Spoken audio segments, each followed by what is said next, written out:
Oh, God, this is getting ridiculous now.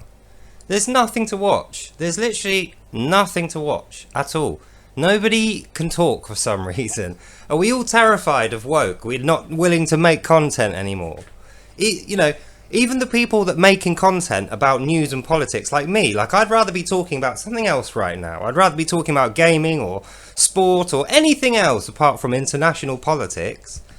But I can't. There's nothing going on, and the things that are going to go on, you're not really allowed to talk about. You have to relate them back to the war and current politics.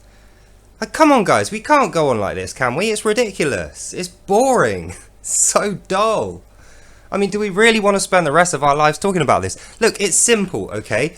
There's two countries of people that don't like each other, and they're at war, okay? One side is much more successful than the other, Israel. And because they are much more successful, that means they're killing more people. So we know there's a war and we know there's a winner, and it's Israel, and they're the winner because they're killing more people than the loser, who are Hamas, who are basically all nearly dead anyway. So we know that. Why do we have to keep going on about it? Oh, they're bombing babies and civilians. It's a war. That's what happens.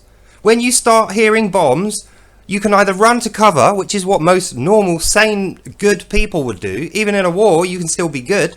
Or you can get loads of children and women and hide underneath them all like a little cowardly rat. And that's what Hamas are doing. That's the only reason why civilians are there in the first place. The hostages, or did we all forget about those? All of the hostages are women and children. Every single one. They killed all the men pretty much straight away. They don't want them. They're no use. They're no value. So that's why they only took women and children. So it's only because Israel are winning that you can say they've killed women and children. If it was the other way around and Israel were now all ash and we were now a world with no Jews in it, and Hamas were going, yeah, we killed all the Jews, we'd all be saying, Hamas, you killed loads of women and children. It's a war, for fuck's sake. Like, come on, are we all that stupid and dumbed down and scared of the narrative? Or, that our families are fucking woke and putting pressure on us to not recognise what is real and true and good? The truth? Can we not just see this for what it is? It's a war. There's atrocities on both sides. We all hate the fact that people die on both sides. No one would be picking a side if it wasn't here in our streets as well, affecting our women and children, and me and you and everyone you know. Or did we forget about them? Of course we did. Oh, babies. Don't be so fucking brainwashed, for God's sake. We all love babies, yes we do, and we don't want to see babies die, no we don't. But it's a war. What happens in a war? You fire bullets and you drop bombs. So whoever gets in the way, they're dead. So you make sure they're out the way. And if they're not out the way, whose fault is that? It's yours. You didn't move them out the way.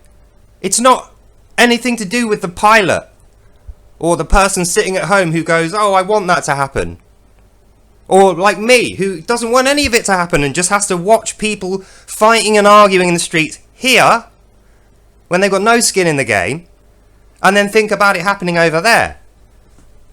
So just look, it's up to us what we talk about, what we make content about, what fusses us, what gets us out of bed. It's up to us to do that, right? So I'm just going to choose to lower and lower and lower and lower the amount of exposure I give you and myself to war, propaganda, or truth, or anything. I'm just going to say one last time, I dislike war. I don't wish death on any of these people. I hope they all survive, even though I pretty much know they won't. But I'm not willing to let it dominate my life here. It's not our war. It's not happening in my house, in your house. It's not even happening in a country that's anywhere near to us. So yeah, support it, be a well-wisher, but for God's sake, find something else to do and talk about before your life drops like a bomb and explodes before your very eyes. And your children will be the ones that suffer the misery of it, like we all do. We all suffer the misery of our parents when they're just completely involved in it. And we can't even blame them, like we can't blame the people that the bombs drop on, the children and the women of war that die. We can't blame them. I can't blame my parents for the bloody BBC's propaganda. But it's still me that's caught in the blast. So for fuck's sake, give me something to watch, YouTube. Something good, funny. I don't want any, make jokes about conflict or whatever, you know? I don't care. You can be as edgy as you fucking like, but just give me something to watch that isn't going to be depressing, propaganda-based bullshit. I don't want to hear about the war anymore for a while. I need at least a fucking week off. Thank God that Israel will win this war soon, and then the inquest can begin. Who's the naughtiest boy of war? Yeah, and we'll smack their bums and send them to bed fucking early. Right, that's all I have to say. I'm not making any more videos on war for at least a fortnight. I hope you enjoyed that. I'll see you in the next one. Fuck. Oh, sometimes I think, well, just imagine what it would be like if we had a war here. You know, this is how we behave when there's no war. This is peacetime for us. Jesus Christ, help us all. Anyway, I hope you enjoyed that, and I'll see you in the next one. Bye. Bye-bye.